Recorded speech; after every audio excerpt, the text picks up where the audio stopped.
So when we follow the liturgical cycle of the Church, the 12 great feast days of the life of Christ, that is beginning with the preparation of the Virgin herself to receive Christ, we follow the life of Christ through the year. We follow the life of Christ through the week, as well as the history of the Church through the week. So every day, the cycle, the hours of Christ's last day of the crucifixion. So we follow Christ to the cross, hoping on the resurrection. And through the week, we're led through Holy Week. Again and again, every week is Holy Week in a way. And it leads us deeper into the life of Christ, so that in a way our lives begin to tick like a clock to the life of Christ. And the cycle is the cycle of the Church, and therefore the cycle of the heavenly kingdom. And when we look at the cycle in the world around us, we should first of all notice that, okay, billboards, they're the devil's icons for the most part. And on the television, we see the devil's liturgy every day. There's a cycle going on here.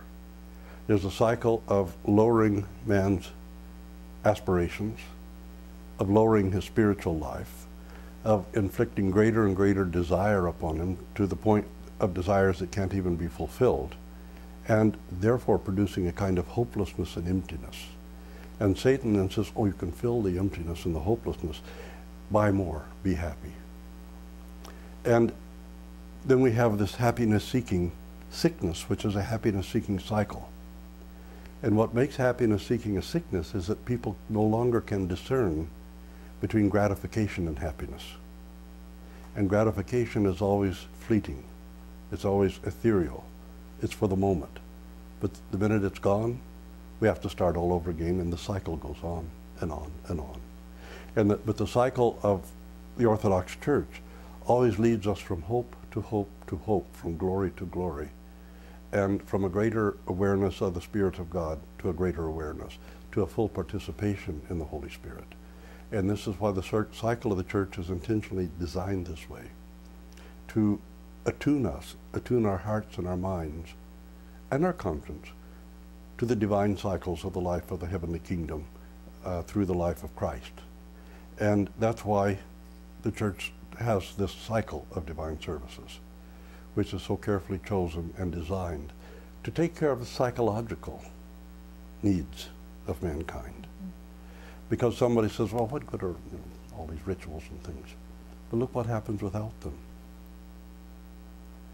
If you were to stop every ritual of your life, your ordinary everyday life, the rituals that you follow, you pretty soon find your heart and your mind in chaos. But you don't. You follow that cycle and that ritual in your lives. And if we didn't have that, we would all be pulled apart in all kinds of different directions. Our mind would be so scattered. But the cycle unites our minds together. But more than that, since all Orthodox Christians everywhere follow the same cycle, our hearts are bonded together in the worship and glorification of God, in a process which is leading us from the purification of baptism through the illumination of worship, but not just any worship, worship together as a community. Worship in which we need and do struggle toward an unselfish love, first of all, for the people around us in the Church, worshiping together with us so that we can expand that outward to the rest of humanity. And finally, glorification in the age to come. But these are the steps through which the Church leads us. So a proper Orthodox Church, not only does it have the cycle of services, but it's divided into three parts.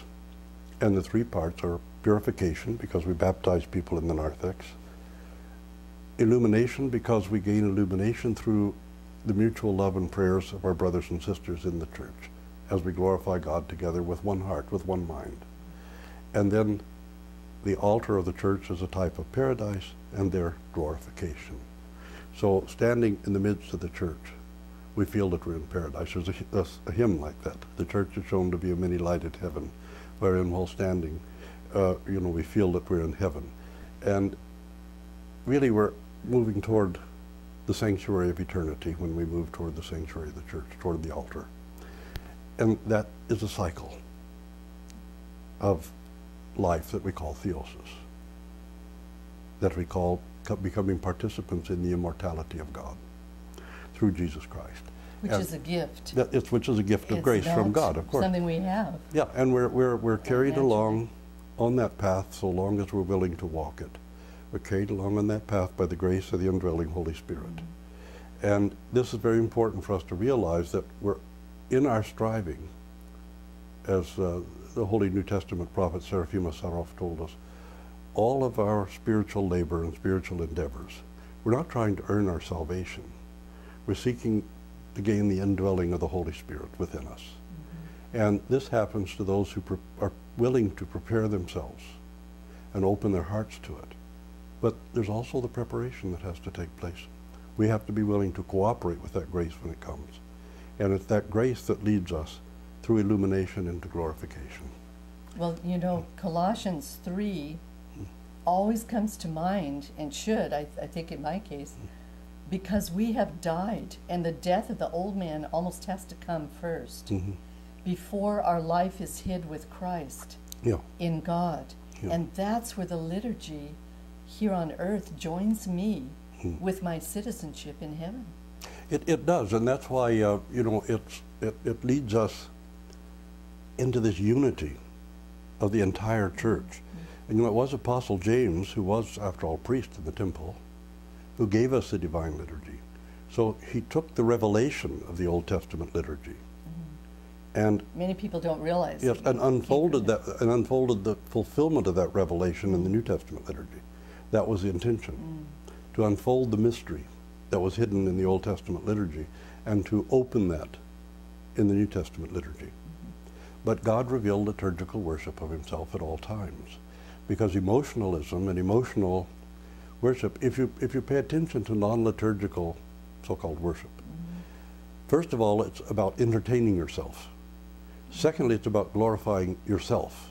It's really no different than common ordinary theater. And liturgy is filled with a revelation, a special revelation itself, that one cannot simply create in their mind. That your needs are different each day, and also you can adapt the service. If you, and I know they do this on Mount Athos, if the saint of the day is especially meaningful to you, you know him, you feel like you know the saint or the woman saint, you can honor that saint in a special way with the prayers. And so each one becomes kind of a different bouquet offered to God.